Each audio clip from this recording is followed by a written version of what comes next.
In this episode of Retro Now, I'm going to try and build a Commodore 64 from spare parts.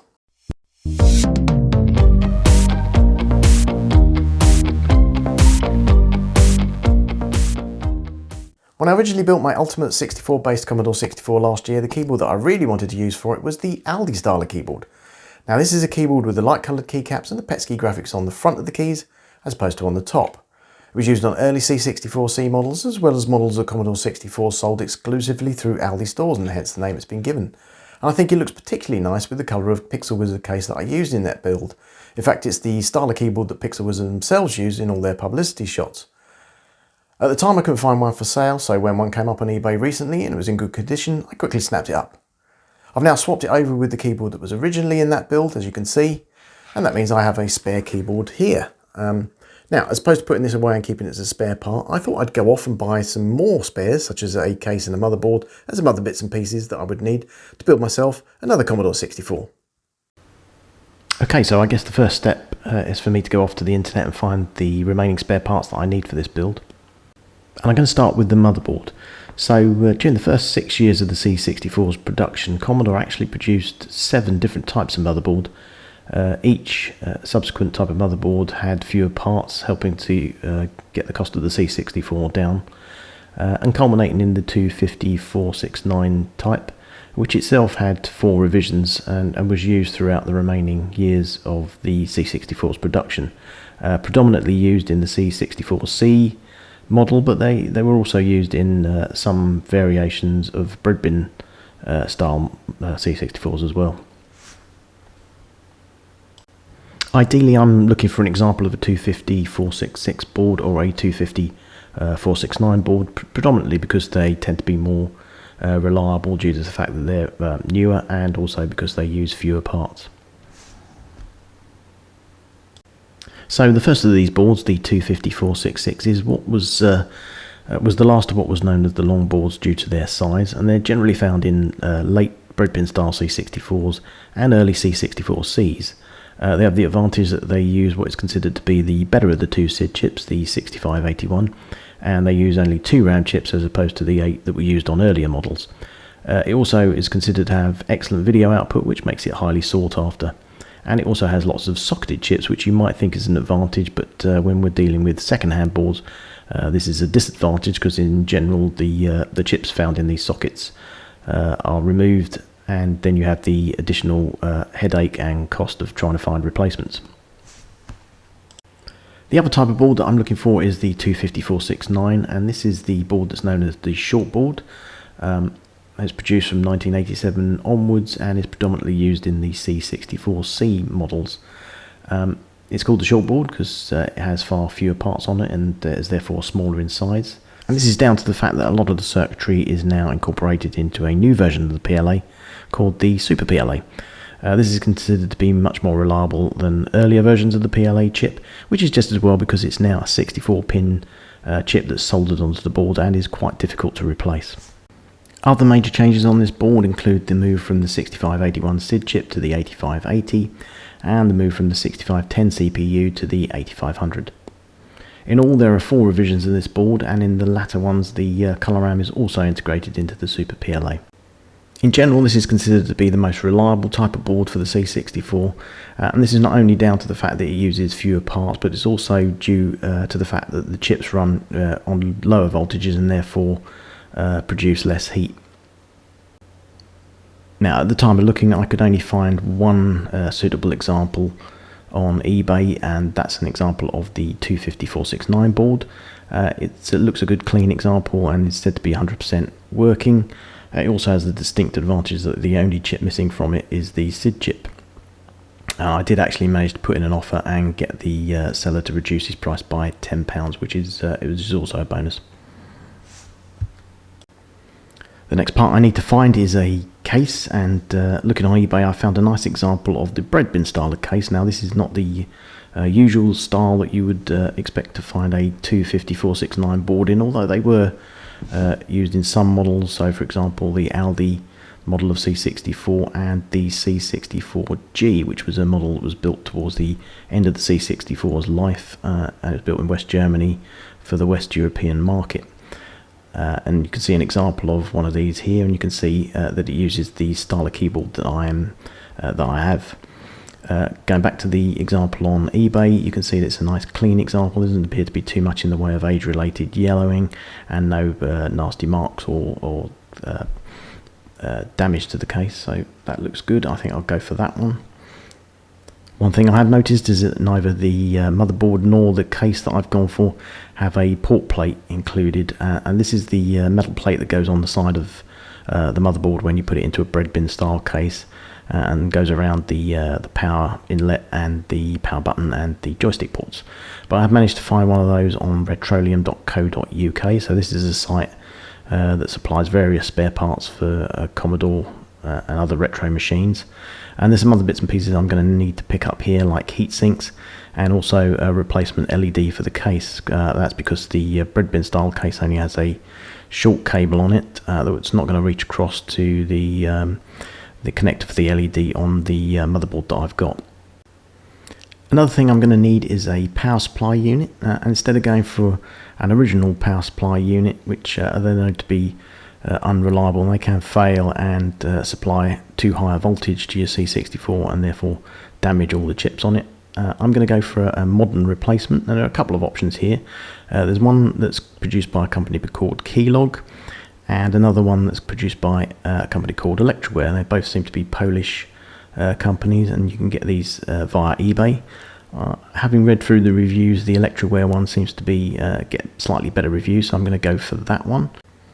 And finally, I need a video cable to go from C64 to my TV.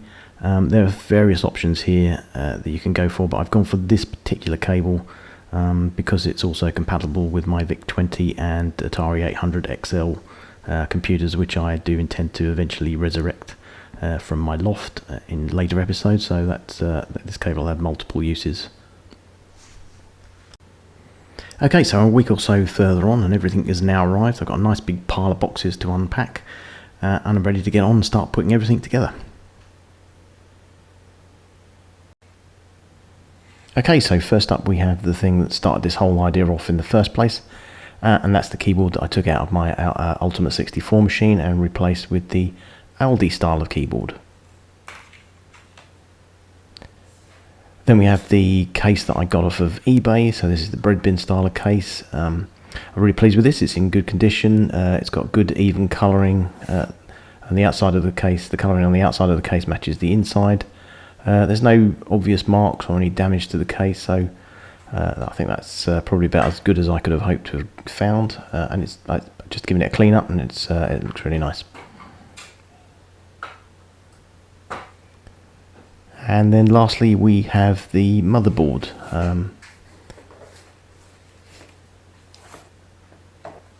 And this is the short board that I got off of eBay as well. I've given it a quick test. It does power up and boot up okay, so that's good. The only thing that's missing, as I said, is the SID chip, so we'll have to locate one of those, but I have got one in another machine which I can use for this one. I'll go into that in a bit more detail when we get to that. Now, as this is a bread bin case, I also need to put this plate on to the side of the motherboard. So this is the port plate that goes in here, and that's just sort of goes around the power inlet, the power button and the joystick ports. And I just need to attach that to the motherboard before we can start assembling things. It comes with some brass screws I just need to take out first, and then I can attach it to the motherboard.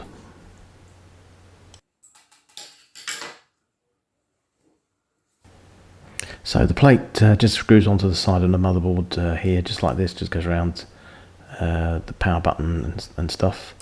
But I'm going to have to attach that off camera because this is a bit fiddly here. So there we are, that's the plate attached to the motherboard, and I think we're now ready to start putting this machine together.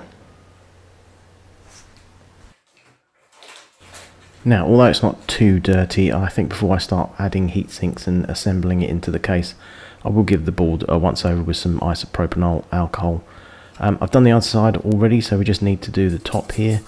Just give it a bit of a squirt over with the IPA, and then we'll use some anti-static brushes to just get in there and clean any sort of last remaining dirt from the board.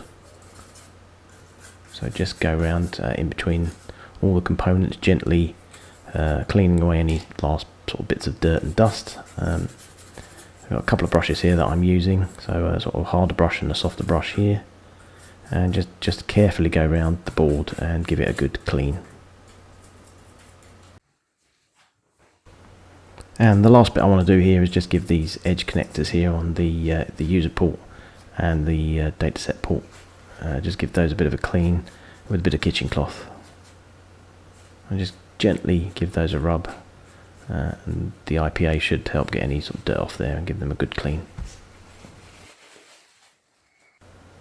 Okay, so with that done, I think we're now ready to put the motherboard into the base of the case. So we just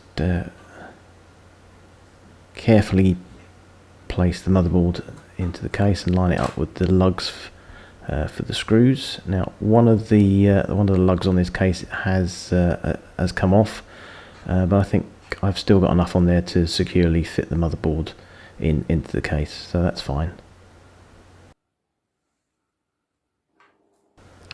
Now, the thing I need to be mindful of as I do this is that both the case and the motherboard are 30 plus years old, so they can be a bit brittle. So just as I'm doing this, I just need to take my time and go carefully with it and make sure I don't over tighten anything or flex anything too much, because they are liable to crack and break. So I've got about 5 or 6 screws to put in around the board to just make sure it's securely attached to the case. So I'll just go around to do that.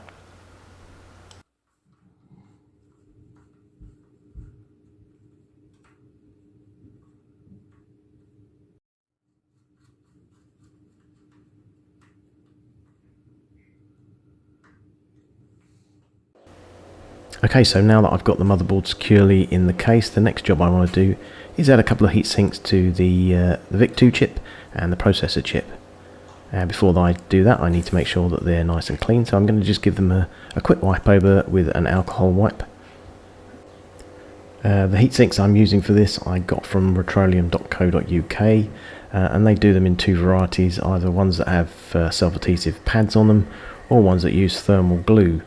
For this, I'm going to use the ones that use thermal glue. That's just my preference, really. I find that if you need to get them off at a later date, they come off a little bit more easily and are easier to clean up the chip afterwards. Once I get the SID chip in, I will also need to put a heat sink on that. So they're the 3 chips on this motherboard that tend to get a bit warm. So that's the SID chip, the VIC-2 chip, and the processor chip. Okay, so they've had a couple of minutes to just let the alcohol dry off on those chips, and now ready for me to apply some thermal glue. So I'll start with the processor. I just need to put like a nice smear of glue down the length of the chip.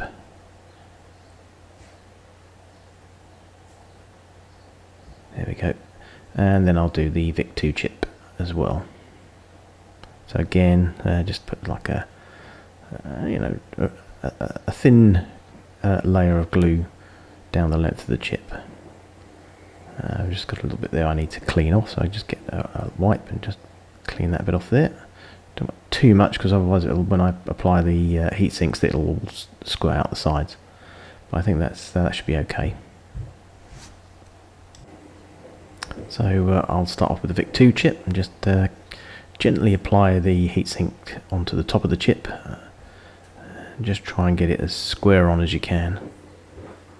Just apply a tiny bit of pressure there just to push it down onto the glue. We don't push it down too much, because otherwise the glue will spread out around the sides. What I also forgot to mention was that I've also applied some glue to the underside of the heatsink as well before putting these on. So now just putting the heatsink on the processor, and again just apply it gently and get it lined up so it's nice and square, and then just apply a small amount of pressure to make sure it's all stuck down nicely. Now, the downside to using thermal glue as opposed to self-adhesive pads is that the glue does take quite a few hours to set completely. So I'm going to put the machine aside now and let these 2 heat sinks set for a while before I come back, and then I'll take a look at installing a replacement SID chip. Okay, so the heat sinks have had a few hours for the glue to start setting, and they're secure enough now for me to get on with the next job, which is installing the replacement SID chip. Now, the SID chip that I'm going to be using, I've actually taken out of another machine that I have, and that's a machine I'm going to be covering in a future episode. It's quite an interesting machine because it has a number of modern replacement parts in it, and I thought actually what would be a good idea is to try one of the modern replacement SID chips in there as well. So I've taken the chip out of that machine, and I'm going to be using it for this machine that we have here today. So this is an 8580 SID chip. Fortunately, the donor machine is also a shortboard machine. It's a slightly different revision to this motherboard, but the essential thing is that it's a shortboard and has a compatible SID chip. So the thing to remember is that the long boards have a different SID chip and runs on different voltages, and they're not wouldn't be compatible with this this shortboard. So the thing I need to do here is just make sure the pins of the chip are lined up with the socket on the motherboard. Don't want any bent pins on there, so this is the bit I really need to be a bit careful with, and just make sure everything's lined up. So that looks okay, and I can now start to apply some pressure to the chip and push it down into the socket. And again, just need to be careful about this, make sure I don't apply too much pressure. But that looks good. Yeah, that's good. So that's in and done. So the next thing I need to do is, as I've done with the VIC chip and the processor chip, I just need to apply a heatsink. So as I did before, I just need to make sure that the chip is nice and clean before we apply our thermal glue. So just give it a wipe over with an alcohol wipe. Just make sure it's nice and clean, and then I'll just leave that to dry for a few seconds.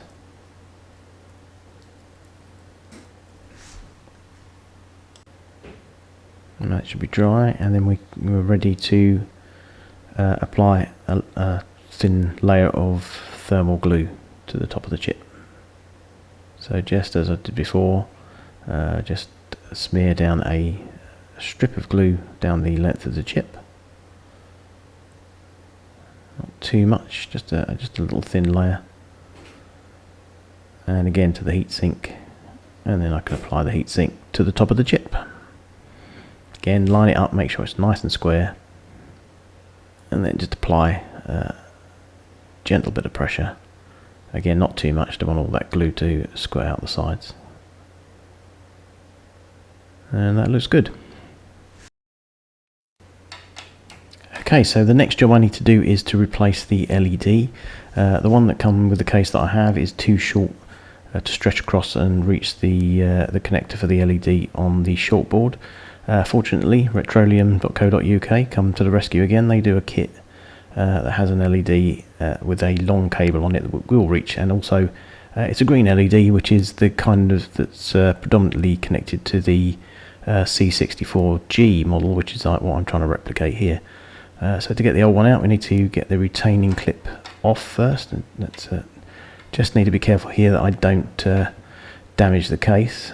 So just need to gently prise that off. That's just like a retaining ring, and yep, that's free. So now I can just pull that back, and then carefully push the LED through. Again, just don't want to crack the case here. As I've said before, this case is probably 30 plus years old, and the plastic's a bit brittle on it, so just need to be mindful of that as I try and get this LED out.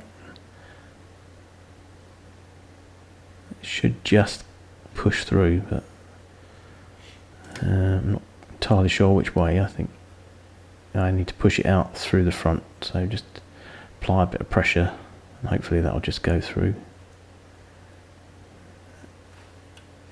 Oh yeah, right, so that's the LED out, and I just need to get this ring out. Again, the kit that comes with this has all the replacement parts I need here, so just get that out, and that's it. That's free. So I'm now ready to put in the new LED.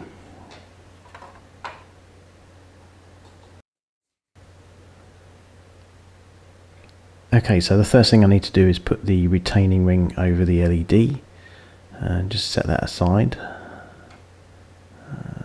And then I need to push through the collar here through the top of the case. So again, just push that through. That's nice and firmly in there. And then I need to place the LED into that collar.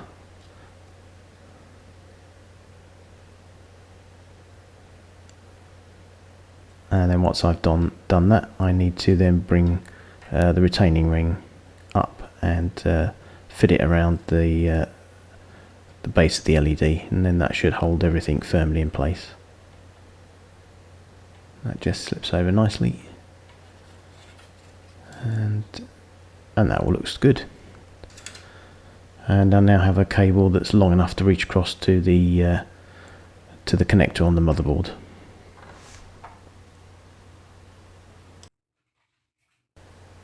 Okay, so I'm now ready to attach the keyboard to the top half of the case. So that just fits in here through like that. And then I just need to turn it over and go around and screw in. So there's screws all the way around that need to go in. So I'll just lift that up and line that up. And then get the first screw in. Just hold things in place. I just need to get another screwdriver because that one's not very good. Okay, so yeah, as I was saying, I just need to get this first screw tightened in, and that'll hold the keyboard nicely in place for me.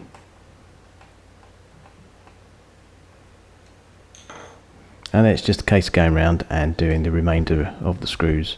I think it's about 8 altogether that need to go in to hold the keyboard in place.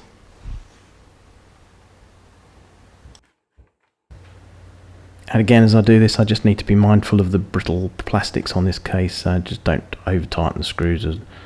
Just make sure they're just done up tightly enough, but not over tightened. And then we're ready to reattach the top of the case to the bottom of the case. So we start by plugging in the LED. That's here over on the left hand side of the motherboard. And then we can plug in the keyboard and just make sure we get the connector on the right way round.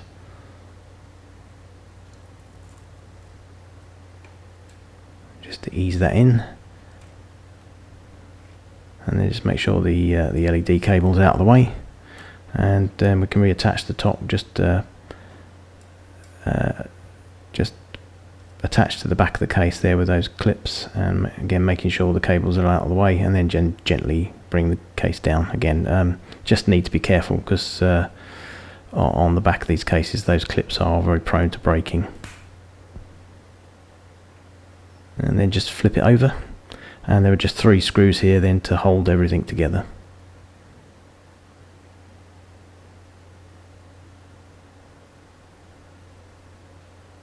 So we get the first screw in.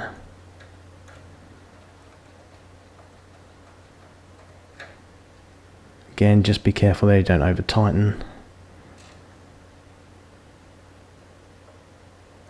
And then we get that second screw in. And then finally the third screw. And that's it, then the case is all nicely put back together.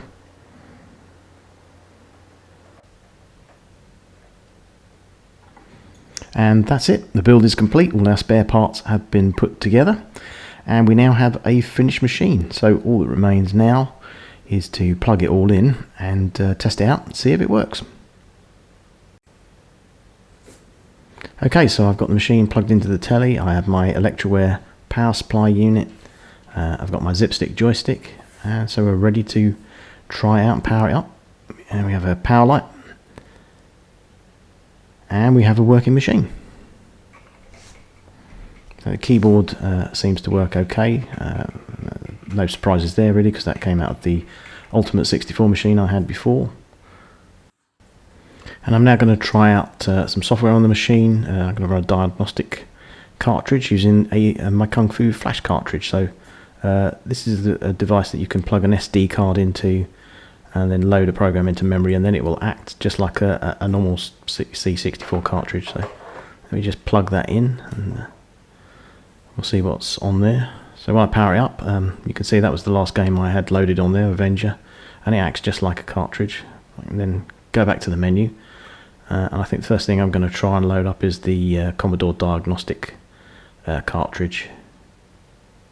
So just go through my menus here, cartridge images, and I've got some on tools, and then I've got loads of cartridge images here, one of which is the Commodore 64 diagnostics cartridge. So we just let that run through.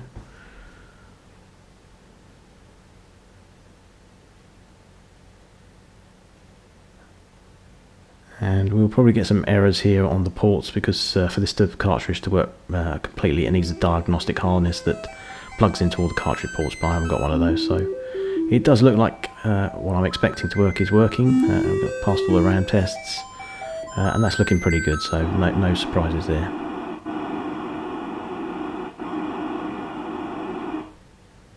And we just let that run through again. Okay, let's try a game out. So I think we'll try one of my favourites. Tried it before on this series. It's 1942. So I only like the game, but it's also got a good tune on it. So that'll show us whether the SID chip's working fine. So let's listen to that. And you can watch me playing rather badly as usual, probably. That sounds good.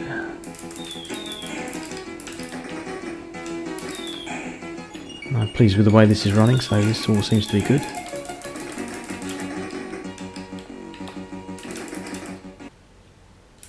Let's try out another game, another one of my favourites here. This is Commodore's pretty good version of Space Invaders.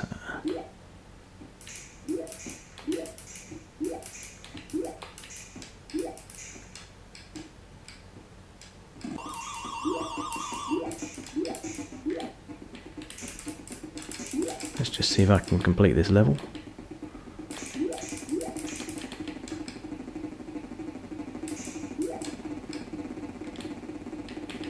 Nearly got it. Nope. Come on, let's see if we can get it. Yeah, there we go. Level cleared. So there we are, my first vintage bread bin style Commodore 64, all built from spare parts. What do you think? Would you have done the same as me, or would you have gone for a different choice of spare parts? Let me know in the comment section below, because I'd really love to know how you might have done things differently. That's it for this episode of Retro Now. If you enjoyed it, then why not let me know by liking it with a big thumbs up? Why not leave me a comment in the comment section below to let me know what you think, especially if, like me, you've built your own retro computer using spare parts. If you're new to the channel and you haven't done so already, then please hit that subscribe button and don't forget to click on the bell icon to set notifications so that you'll be notified when I upload new content to the channel. But that's it for now. Thank you so much for watching, and wherever you are, stay safe, keep well. I look forward to seeing you on the next episode of Retro Now.